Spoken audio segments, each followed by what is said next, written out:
Today, everything I've worked for over the past 3 months comes to an end as I finally take on Floor 7 and its boss, Necron. The grind for all 4 bone meringues. Oh my god! First run of the day! The hunt for the baby Yeti pet. Oh my god! Oh my god! Oh my god!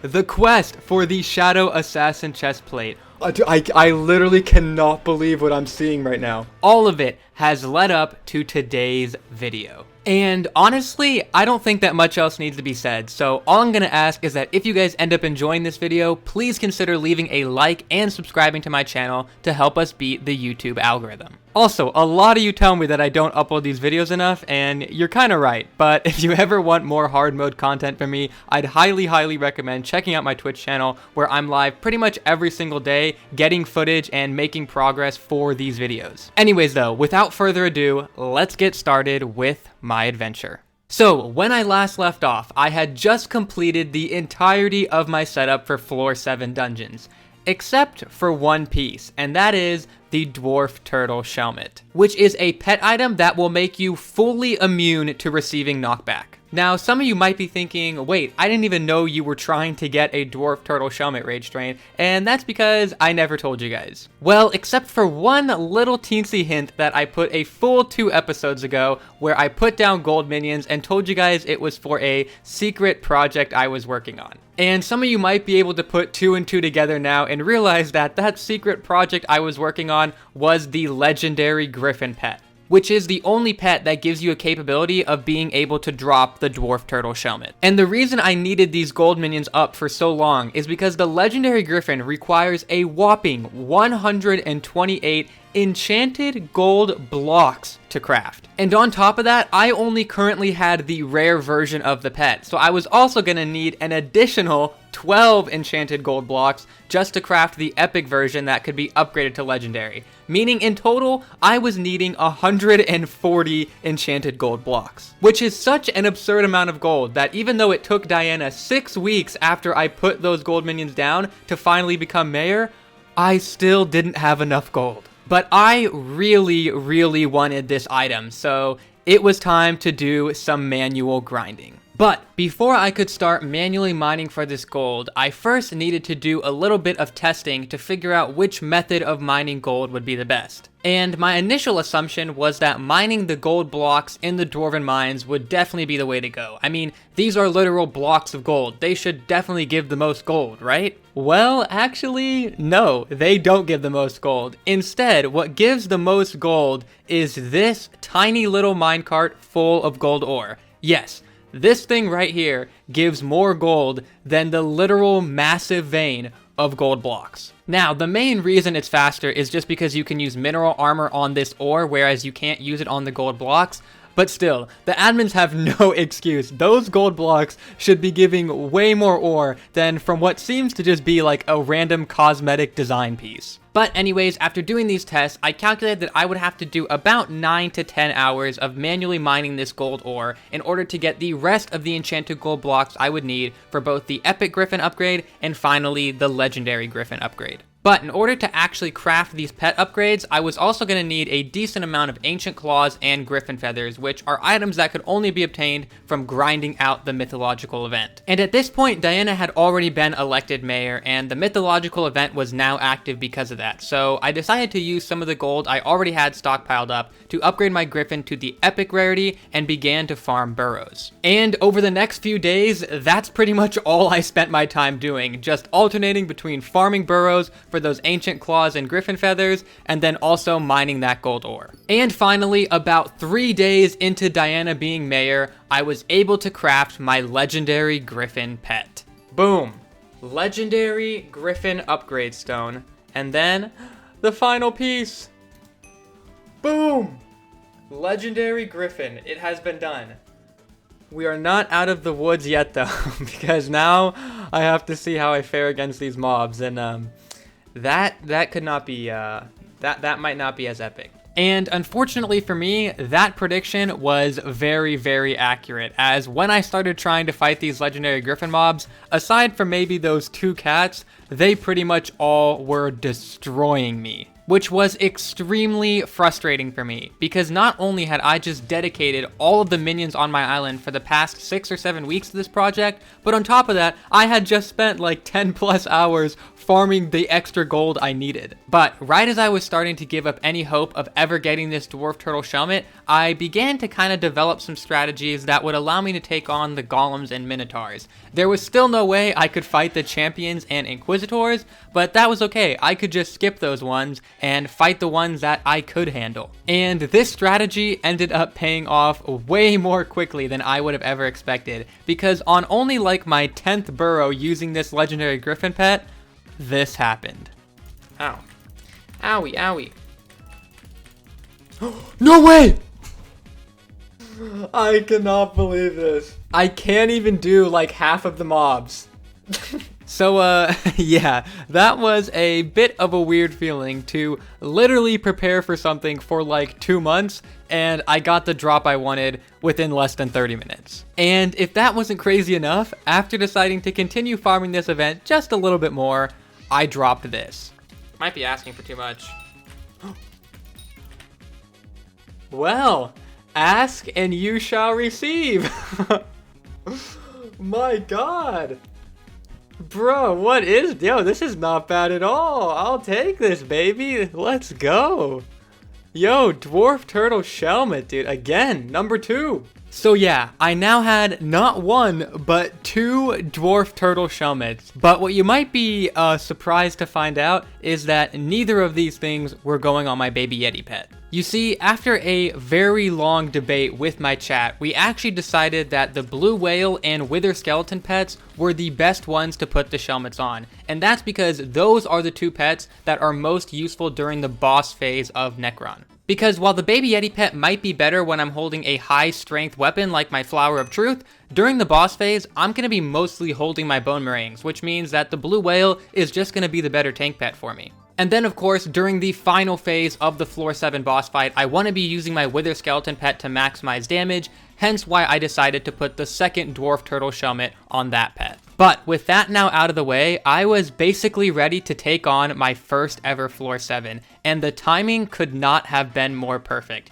because after Diana finished her time as mayor, it was time for 3 perk Paul to be mayor. So not only would I be getting stronger blessings and bonus score during the runs to make S and S plus runs a lot easier than normal, but on top of all of that, all dungeon drops were 20% cheaper, which meant if I happened to drop a handle, instead of that usual 35 million coin price tag, it would only be 28 million. So I did some wart farming to make sure I could afford any drop I happened to get. I did a little bit of last minute applying and reforging to my gear to make sure it was all ready to go.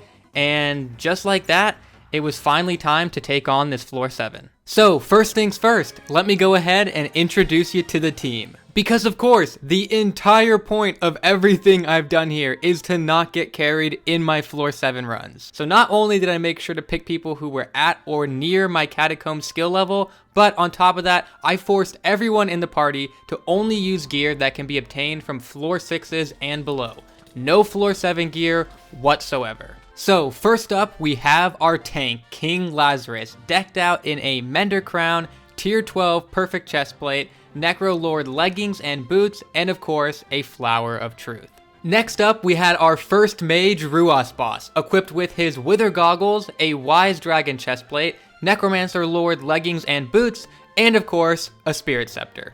Our second mage, ICTV Games, was using a pretty similar armor setup with both his Wither goggles and 3/4 Necromancer Lord armor, but for his weapons, he was equipped with both a Spirit Scepter and a Midas Staff. And finally, our healer, CJ the Cat, was using a Mender Crown, 3/4 Necromancer Lord armor as well, and a Flower of Truth. Oh, and then of course, there was me, with my full Shadow Assassin armor and my 4 bone meringues, but hopefully you don't need an introduction to my gear at this point.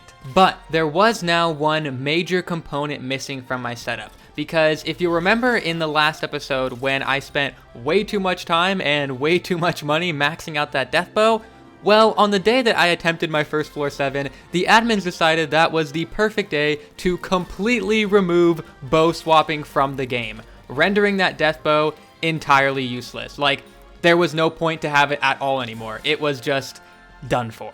But there was nothing that could be done about that now. All I could do was focus on this floor 7 and do my best with the gear I still had. And thankfully, this first main part of the dungeon went really well. I was surprised at how well my gear was able to handle these floor 7 mobs. I really thought they were going to be a massive step up over those floor 6 ones, but they weren't too tough. It did take us a little long to clear out all the rooms just because I was pretty rusty with secrets since I had mostly been doing floor 5 and floor 4 S runs as of late. But after about 8 minutes, we had pretty much green check marked everything and we made our way together over to the blood room to clear it as a team. And once again, I was pretty shocked by how well that went because we were able to pretty much just annihilate everything in that room without any issues. But now, of course, it was time for the real challenge to begin as we entered the portal to begin the boss phase. As phase 1 started, I immediately made my way over to the lava with my Bonzo staff to attempt a crystal cheese that some of my teammates had tried to teach me before I ever entered the floor 7. But obviously, as you can tell here, this is one of those things that I needed to practice. So since this was my first time, I really had no idea what I was doing, and yeah, it's kind of embarrassing. Thankfully, my teammates did have experience doing the crystals, so we were able to clear this phase relatively quickly and move on to phase 2. Now, phase 2 was actually going to be a pretty dangerous stage for us because the length of this stage is dependent on how much DPS you can do. And obviously, the entire team, aside from myself, was handicapped pretty hard by being forced to use floor 6 weapons and below. And even though my bone meringues were a suitable weapon for floor 7, like I mentioned just a little bit ago, the admins had just patched bow swapping on this day, which also severely handicapped the amount of damage I could do. Much to my surprise though, we were able to clear this phase in 2 pillars when I had thought for sure it was going to take us all 3. So things were actually starting to look really good for this run. But we did still have some very difficult challenges ahead of us, especially the upcoming phase 4. So we stayed focused and dropped down to the terminal phase. And once again, during this phase, I was kind of like a chicken running around with its head cut off because I really did not know what I was doing. I understood the basics of how to solve the terminals and that I needed to flip levers and all that type of stuff, but in terms of like movement and where the terminals were located, I had no clue what was going on. But I did what I could to carry my own weight, and before I knew it, it was time to move on to the final phase of this battle. Now, during this phase, my job as an archer was to go directly to mid and prepare to do as much DPS as possible. Unfortunately, for some reason, Necron decided to just keep beaming me with these wither skulls that deal true knockback, meaning they hit through my dwarf turtle shellmet. And this constant knockback from Necron ended up leading to this pretty embarrassing mistake. Oh god. Oh my god. I just trapped myself in the lava. Okay, look, that didn't happen. Like I mentioned earlier though, Paul was currently mayor, giving us that +10 bonus score, so we could pretty easily afford to get a couple deaths and still be in contention for an S or S+ ranking. The main goal was just that not all of us die and we fail the run. So I shook off this mistake and made my way back to mid and prepared to do as much damage as possible to Necron when he arrived. Unfortunately, this is when catastrophic mistake number 2 occurred. All right, here we go. I literally just got one shot. You see, for those of you who aren't well versed in the mechanics of the floor 7 boss battle, when you go to mid like I did, you're supposed to back up to the very edge of the blocks. Otherwise, when Necron arrives, he one-shots you like that. And unfortunately, even after this death, I still made the exact same mistake a second time. It was kind of starting to look like the 20+ minutes we had just sunk into this run might end in a failure. But thankfully, as we all got revived this time around, we were now able to stand back and do our damage from a distance. And even though this method was a much slower way than anything else, after a couple of minutes, we got our final hit in on Necron, and I had officially completed my first ever floor 7 dungeon run. And it was time to see what kind of loot we got. Bank 1, Feather Falling 6, you also love to see it? Oh, Soul Eater 1, okay. So that'd be the one I'd buy for now. Precursor gear? I don't know if this would be better than Soul Eater. Oh wait, this is for Ancient. I probably would want this, right? And then my obby chest is Precursor and Fuming for 800k.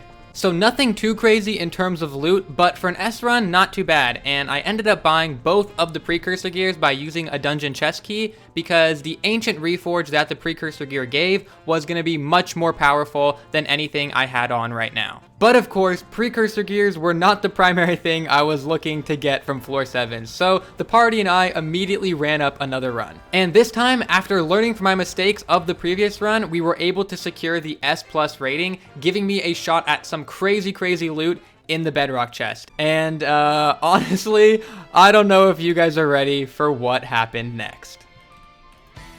Oh my god! Chestplate! Oh my god! Run number 2! Wait, buy it before the dungeon crashes. Die before... Oh my god.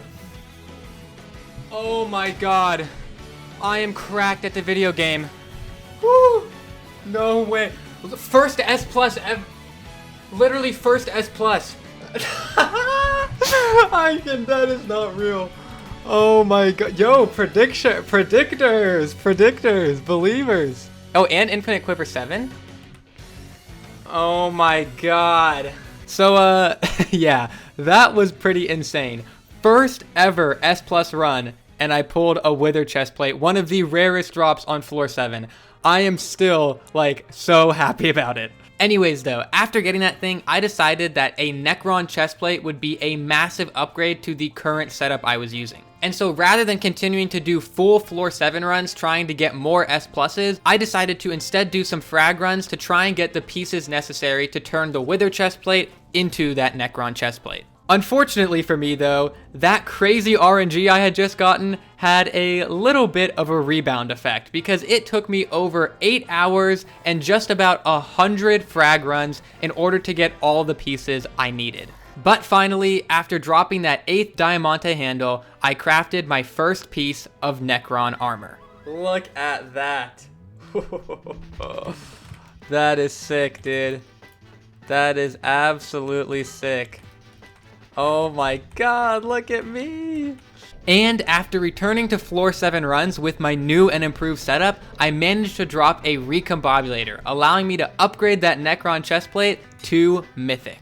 And my streak of luck just kept going, because on only my 7th ever floor 7 run, I managed to pull Wither leggings, meaning the 2 hardest pieces to pull were already out of the way for me. And of course, I immediately began doing frag runs once again until I had enough Diamante's handles to convert the Wither leggings into Necron leggings. And my RNG just kept getting crazier, because on the very next run, this happened.